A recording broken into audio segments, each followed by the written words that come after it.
What's good, everyone? So it appears like we may have three potential bidders for Petrotrin. Here is what the acting Prime Minister Stuart Young had to say about it recently. The video follows this. I would tell you my views and my opinion on what's about to go down, but have a look at the video and let me know your thoughts. Don't forget to like and subscribe. Please like and subscribe. Let's keep growing this channel. See you on the other side. Acting Prime Minister and Minister of Energy and Energy Industries Stuart Young said he's compelled yet again to respond to what he called an unfortunate attempt by the opposition leader to mislead the population regarding the financial standing of Petrotrin in 2018. Minister Young was responding to an article in the local newspaper where opposition leader Kamala Persad-Bissessar was quoted as saying that Petrotrin made a profit in 2018. But via a social media post on Friday, Mr. Young pointed to the consolidated financial statements for Petrotrin, which showed a significant loss of $16.487 billion for 2018. At Thursday's post-cabinet media briefing, Minister Young provided further context on Petrotrin's financial struggles and declining oil production. In 2016, Petrotrin registered a loss of $4.3 billion, which meant that it had incurred cumulative losses of approximately $5.9 billion in a 3-year period.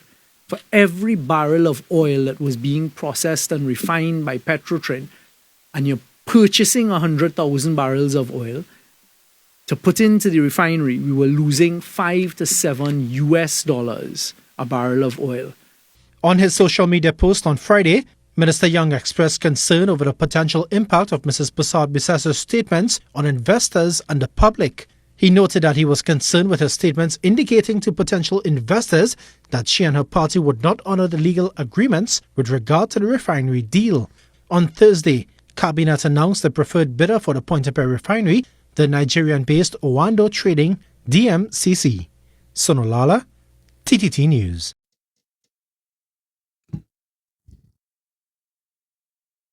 Right, what's good, everyone? So let's talk Petrotrin. You know, the oil refinery that was shut down in 2018 by the government because of mismanagement. Let's talk Petrotrin. Now, there's been rumors circulating for the last, few weeks, months, of a buyer, a potential private buyer of Petrotrin.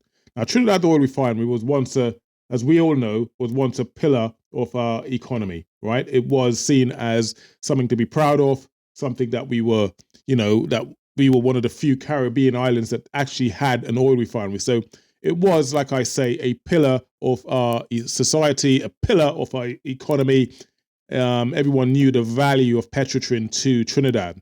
Now, there's been whispers recently about a potential buyer of Petrotrin, and that's only getting louder and louder over the last few weeks. In fact, if you go into the Guardian newspaper and CNC3 and some of the news networks in Trinidad, you see little rumors about a potential buyer of Petrotrin.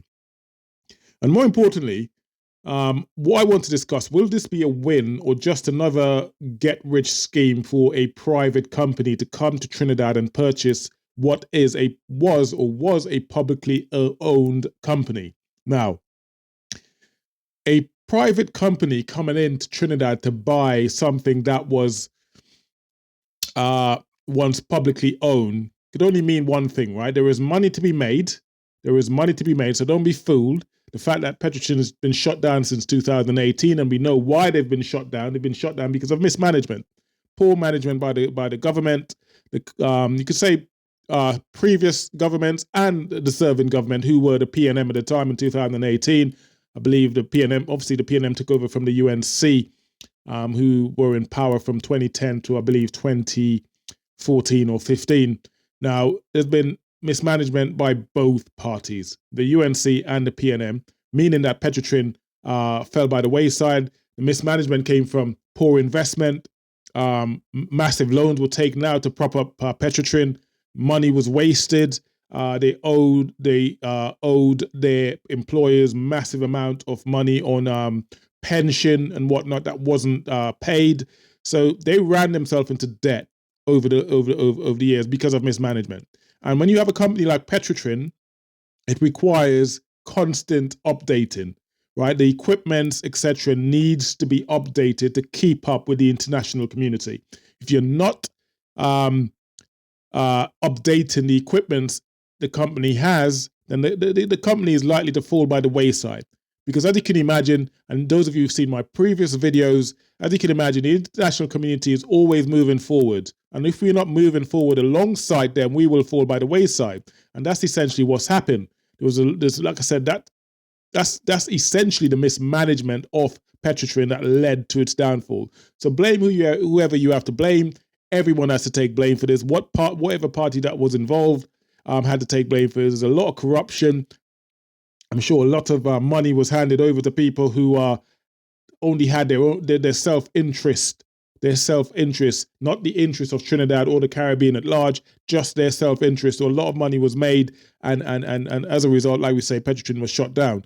Now, there's been discussion about buyers of Petrotrin. There's been 3 companies suggested, private buyers. They're all foreign companies for the most part. Yes, there is a local company that's interested called CRO Consortium, which is a local group with mainly foreign partners, right? The amount of money Petrotrin is going to cost to revamp Petrotrin, you are going to need foreign partners if you're going to buy this company privately. There's no one in Trinidad with the amount of money available to buy Petrotrin. So it's going to be in partnership with foreign entities. So there's CRO Consortium, which is a local group with foreign partners. There is INCA Energy LLC, which is a US-based company. INCA Energy LLC is a US-based company. And finally, there's a Nigerian energy company called Owando PLC, OANDO. Now, those are the 3. I mean, there are other companies as well, but those appears to be the most serious interested in buying Petrotrin. So discussion is currently ongoing.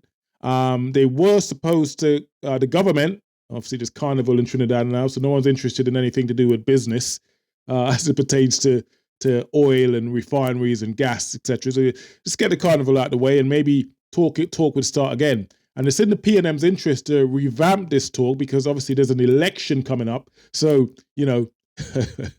these discussion tends to come up.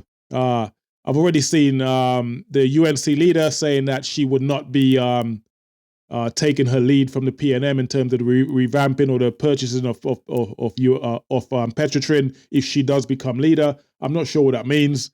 I mean, it doesn't make any sense to me. It's either we're going to revamp Petrotrin, and that's going to come from a private buyer, or we're not. So I think she's just saying what she's saying for political points, really. So the big debate, the positives versus the negatives. I've already discussed some of that, but I would say when it comes to some positive takes, where could I go with this? Of a private company owning what was once a public owned asset. I'm struggling for positivities here, but bear with me. I'm trying to be optimistic rather than pessimistic about this. So more efficient management is what you tend to get from private company, simply because if it's a privately owned company, they're interested in making money. So their interest is essentially to run the company as efficiently as possible to make as much money as possible. For publicly owned companies, there tends to be a bit of laziness because it's not run for, it shouldn't be run for profit, which what obviously it is run for profit, because without profit, the company is going to go under. But what you find is that it's public owned money. So it's public money that goes into the company. So the money you pay in tax, value added tax, income tax, that is the money that's used to prop up to fund a publicly owned company. So for those reasons, you tend to find that the companies are not too bothered by the fact that they're going to lose money, or they are losing money, because at the end of the day, it's not coming out their pocket directly. It is publicly owned money. It's taxpayers' money, right? It's like the police and the fire brigade and all of these companies. There are taxpayers. The taxpayers is what's used to pay police officers and firefighters and whatnot. So it's not a business model. It's not run for profit, right? So more efficiency is what you will find with a private company owning a public asset, what was formerly a public asset. Secondly, I say potential foreign investment and job creation. So you'd have more likely to have foreign companies coming in and investing in the country, investing in Petrotrin, which could create jobs. Now, I say that what you tend to find is a foreign company comes into whatever country they go to, and they tend to bring their own workers with them. You see that with China a lot in places like Africa. They go into Africa, they set up a private company, and they bring in their own workers, and the local people are left on the sides. So we have to be mindful of that. And finally, I say Petrotrin could bring back, listen, the end of the day, to revamp a company like Petrotrin, bringing it back to life can only be a good thing, right? You can't be overly critical of someone trying to revamp such a huge company, but it has to be done correctly. And I understand if a private company comes in, listen, they're going to want to make profit. They're going to want to make that money back that they spent, which is going to be billions. So I'm not expecting them to just come in and say, oh, let's give all the money to the locals and whatnot. They want to make a profit. They're coming in there to make a profit. They've seen their eyes are open and they've seen money to be made, hence why they're coming in. But on the same vein, the government has to punch clever and realize that, listen, we have to use this as an employment. The locals in Trinidad has to be part of the process. They have to be able to be employed by this company as well, whoever takes over. So if they're coming in and they're bringing their own people in and the locals not being employed, then you're going to see people protesting and massive uprising and whatnot. And of course, it's only right. So let's hope that's not the case. Negatives, profits will go to the private owners, of course. As simple as that. It's not a public-owned asset, so the profit goes to the private company that comes in and takes over. Simple as that. Oil prices could be dictated by foreign interest as well. That's another thing to be considered. Oil prices could be dictated by foreign interest. So these people set the prices, and the foreign companies set the prices, and the prices are dictated by them. Rather than the local economy or in the interest of the local economy. So that's something else to consider. And finally, national resources no longer controlled by us Trinidadians. So they say national, like I said, it was a publicly owned company, no longer controlled by us. It's now controlled by the private companies, and they take as much profit out of the country as much as possible. So is the wealth going to be evenly distributed? Highly unlikely. Highly unlikely. So these are the problems that we potentially face. So I say to you, the audience, is this a smart economic move, or are we potentially selling our future to a private company? Is this a smart economic move, considering that, listen, the company isn't running at a minute, it's down in the dumps, private company comes in, takes over, it revamps the company, gives it new life, and it starts again?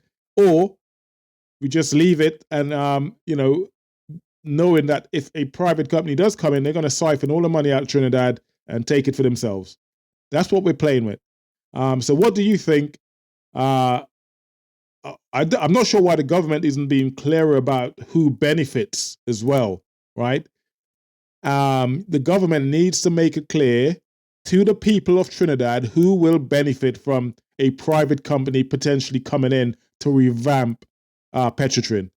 They need to make it clear, because if there's anyone hiding and corruption going on as usual, and the Caribbean is very much akin, or corruption does happen, is what I'm trying to say, right? Corruption does happen. So we have to be mindful of that as well. So the government needs to make it clearer who is going to be the beneficiary of a private company coming in to take over Petrotrin. Let me know what you think, and I'd see you guys in the next video. For now, much love, take care, peace.